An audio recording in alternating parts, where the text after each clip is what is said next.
A long time ago, in the lands of Egypt, gods lived together with men in the paradise that they created.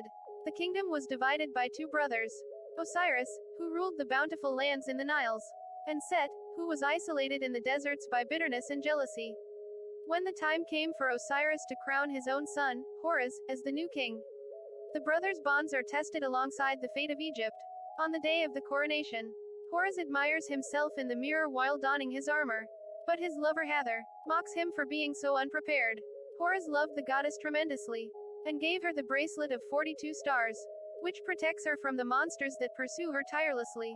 They go to the ceremony, where all the gods have gathered, and the people all celebrate as they offer their gifts. Osiris tells the worshippers that everyone is equal regardless of the value of their offerings, as they all shall have a place in the afterlife. He calls out his son Horus, and plans to crown him to be the next ruler of Egypt. However, their ceremony is quickly interrupted when the king's brother appears from the crowds. He challenges Osiris to a fight for the crown, and stabs his brother in the stomach in front of everyone. Set declares himself as the new ruler, and plans to change the rule about the afterlife where now a significant offering is required. Seeing his father dying in his arms, Horus quickly takes up his weapon and begin fighting his uncle, trying to take vengeance on the killer. However, Horus' emotions caused him to lose the battle quickly, as he gets knocked on the floor. In rage, Horus transforms into his true form, prompting Set to do the same thing. And the two launches at each other as they fight in the air. Their furious battle trample all the buildings nearby, causing other people to run for their lives. The gods continue to fight each other, eventually landing back into the buildings. Set orders his army to use their shields and reflect beams of light onto Horus, blinding him in the process. Set takes this opportunity and strikes his nephew continuously, landing numerous hits and sending Horus flying backwards. Set walks towards his nephew, who's defeated on the ground, and affirms that Horus does not deserve to be king. He grabs onto the deity eyes and proceeds to rip them out, causing the god to scream in agony, as everyone looks helplessly. Before Set can kill his nephew, Hathor steps out and promises to please him, in exchange for her lover's life. After Set becomes the new king of Egypt, the people are put into slavery and all the gods that stood against him were killed one by one. A young man who calls himself Bek refuses to be enslaved and was able to escape his masters. He continues into the city and arrives in front of a palace where his lover Zaya is held captive as a slave by the head architect working for a Set. After the woman's master has left, Bek plans to steal her away, but Zaya tells him that it won't do anything as the entire country is suffering. She wants her lover to steal the eyes of Horus away from Set, as the woman believes that her god is the only one who can free the people of Egypt. Zaya shows Bek to the architect's library, and the man finds a drawing of Set's pyramid where he hides the origins of his powers. The woman also shows her lover the plans for the vault where the architect put numerous traps to stop any person from stealing the treasures inside. At night, Bek follows the treasure wagons from the rooftop and manages to jump into the piles of gold inside the carts. The large amounts of treasures are deposited inside a secret tunnel, and Bek eventually arrives inside a chamber on the ground right in front of the Eye of Horus. The traps guarding the treasure prove to be extremely dangerous, as any mistake would cause the man to die in a very unpleasant way. He makes it to the final bridge, but it begins collapsing quickly, forcing the men to run desperately and jump towards the magical eye, grabbing it in the last moment. Bek rushes back to his girlfriend with the good news, but notices something wrong as she apologizes, because her master discovered their plan to steal from his god, and surrounds Bek with soldiers in order to capture the thief. However, Bek is able to react quickly and use the eye to blind the enemies, giving him a chance to escape with the girl. He takes the horses and runs away from the castle while showing his lover the treasure that he stole. Their celebration is cut short when Zaya gets hit by an arrow right in the chest, which causes the girl to die in front of the man. With no other choice, Bek quickly goes to a temple that Horus resides in and enters the dark palace trying to ask the deity for help in saving his girlfriend. Horus feels the presence of the eye in the man's back and wants it to give it back immediately, but the man refuses unless the god can resurrect Zaya. With no other choice, Horus begins chanting on the girl's body and brings out Anubis, who takes the woman into the underworld. Bek becomes furious after seeing that Horus has essentially done the opposite of saving Zaya. Bek gets captured by the deity and forced to give back the eye. After Horus regains the ability to see, he plans to kill the man for his earlier defiance, but stops after learning that the mortal has seen the way into Set's pyramid, so Horus have decided to use the man's help and promises to bring back the girl if he becomes the king of Egypt once again.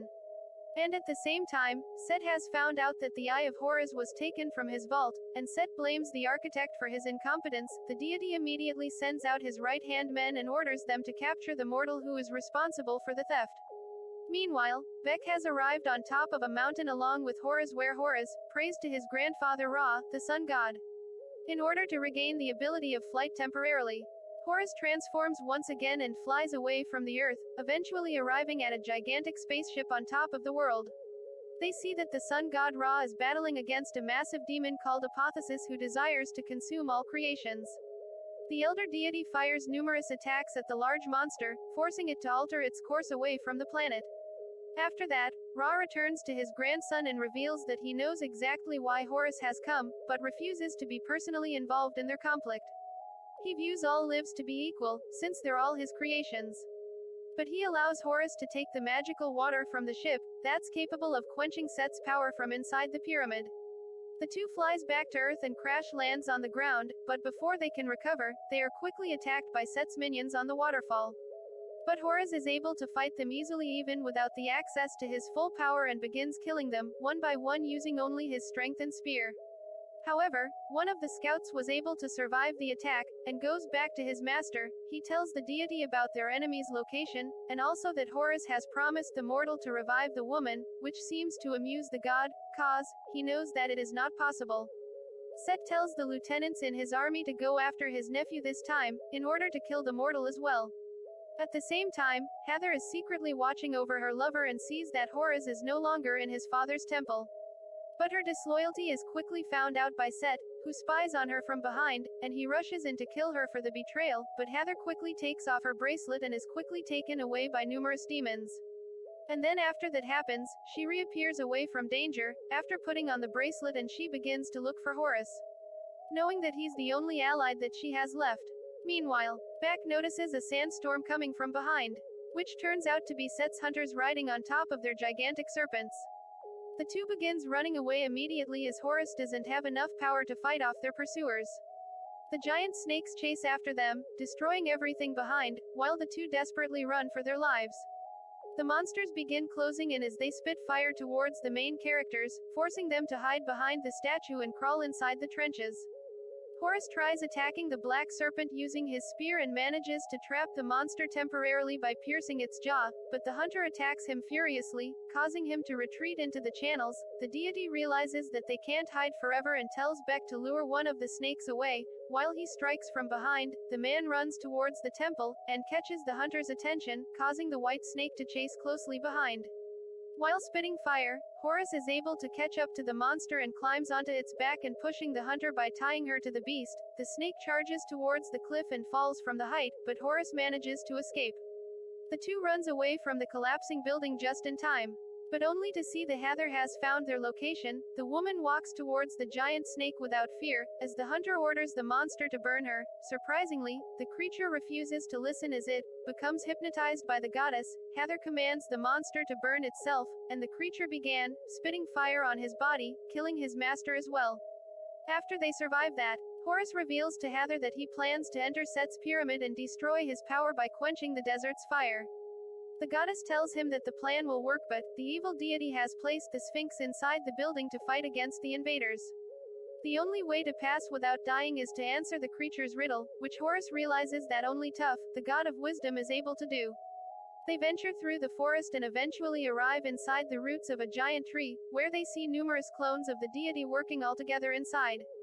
Horus wants the god of wisdom to help them defeat the Sphinx, but the deity refuses, claiming that his work is far more important than solving some riddle. However, Bek begins using the god's vanity against him by claiming that he's too afraid of getting the answer wrong. Not willing to risk losing his ego, the deity agreed to accept the challenge. And then Horus thanks Bek for his quick thinking. And then the group goes through the desert and arrives in front of a pyramid, where all the stones are shifting at the same time. Luckily, Beck is able to remember the blueprints from the library and chooses the right opening and entering into the magical building. He quickly runs towards the center while the sands continue to move under his feet, and the man is able to stop the chaos by turning the wheel. They venture deeper into the structure and reach a tunnel where a giant monster begins forming from the ground. The creature tests the group by asking a complicated riddle, but the god of wisdom is able to answer immediately. However, it turns out that his response was incorrect, which causes the Sphinx to become very hostile, and knocking Horus to the walls. The deity thinks deeply as he tries to answer multiple times while the creature becomes more aggressive, but he eventually lands the correct response, and forces the monster to retreat. They approach the well to the center of the earth, planning to temper Set's power using the magical water, but they are quickly pinned down by a trap that separates the team. Set appears from behind and takes the brain from the god of wisdom. While everyone watches helplessly, Beck tries to pour the water into the well, but the deity stops him, telling the man that Horus has lied to him about bringing Zaya back, as no one has the power to do something like that. Beck hesitates after realizing that he was betrayed, and the deity takes the water from the men, pouring it to the ground. Set laughs at their futile efforts and walks away, sending the entire building crashing down towards them. Luckily, Horus is able to break free in the last moment and protect everyone from the falling debris.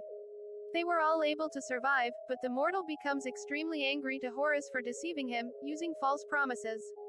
Heather sees this, and tries to make amends by taking off her bracelet, and giving it to Beck so that he may have a treasure for Zaya to pass through the gates of the afterlife. Horus tries to stop his lover, but she gives him a final kiss and gets taken by the demons. Seeing her sacrificing herself, Horus laments on the ground, but eventually gives the bracelet to Beck so that he may save his girlfriend. Before Zaya is judged at the final gates, Beck appears just in time and reunites with his lover, planning to save her from being destroyed forever. At the same time, Set combines all the powers he took from the other gods onto himself, giving him wings and making him nearly indestructible. The deity goes to his godfather and reveals his plan to the old man. Set desires to become immortal, and the only way to accomplish that is to destroy the afterlife itself by making Apotheosis devour the entire realm. Ra tries to stop his son by firing a devastating blast using the spear, but Set manages to survive. After combining the powers from all the gods, the deity stabs the old man in the stomach, and takes the spear, blasting Ra, using his own attack, and sending him into space.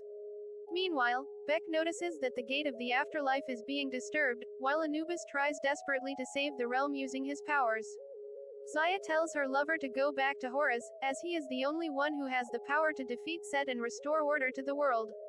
The young man reappears near the deity, and the two decides that they must go to Set before everything is destroyed. Luckily, a flying carriage appears in front of them, prepared by the gods, that would defy the evil deity, and they would be able to travel quickly towards their enemy. At the same time, Set has returned with the sphere of Ra, and he lures Apotheosis towards the Nile, allowing the monster to devour everything on the path. And then Horus suddenly lands on the pyramid, and tries to attack his uncle, but Set was able to counter immediately. The two fights furiously as they exchange blows, but Set is able to gain the upper hand and eventually knocks Horus onto the ground. Before Set can destroy his nephew, Beck silently appears from behind and stops him using a rope. This angered the deity, as he transforms, and charges at the man, knocking him towards the wall. However, Beck is able to steal the eye of Horus as he gets tossed to the roof. The man throws the item towards Horus so that he may regain his power, but begins falling at the same time. The deity sees this and chooses to save his friend as they both fall from the towering building towards the ground. Surprisingly, Horus manages to transform at the last moment, and catches the man before he falls to his death.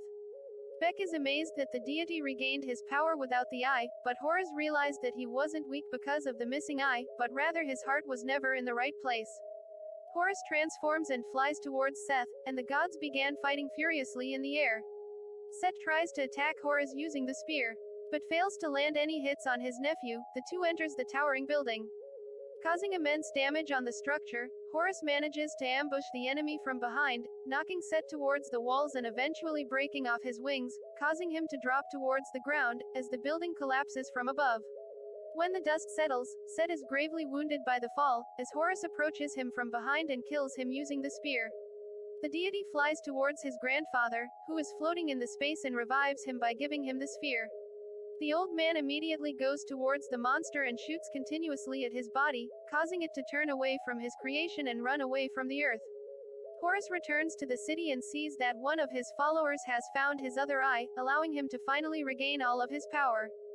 He walks towards Beck, only to see that the man has died already from the previous wounds. Horus carries him to Herzaya, placing their bodies together and allowing them to finally rest. However, Ra appears in the last moment to thank his grandson and fulfills his wish by reviving the lovers. And then, Beck suddenly wakes up alongside with Zaya. Reunited and alive, the two share a kiss. In their celebration, Horus finally gets crowned and becomes the new king of Egypt, and he changes the rule regarding the afterlife, telling the people that they won't be judged by the treasures that they bring, but rather by the good deeds that they did in their lifetime. After the coronation, Beck gives Horus the bracelet from Hathor and the deity quickly transforms and flies off, rushing to save his lover and be united with her at last. So guys, what do you think about this movie? Let me know in the comments below. And if you like my video, please press like and subscribe for more. Thanks for watching. Pop-up recap.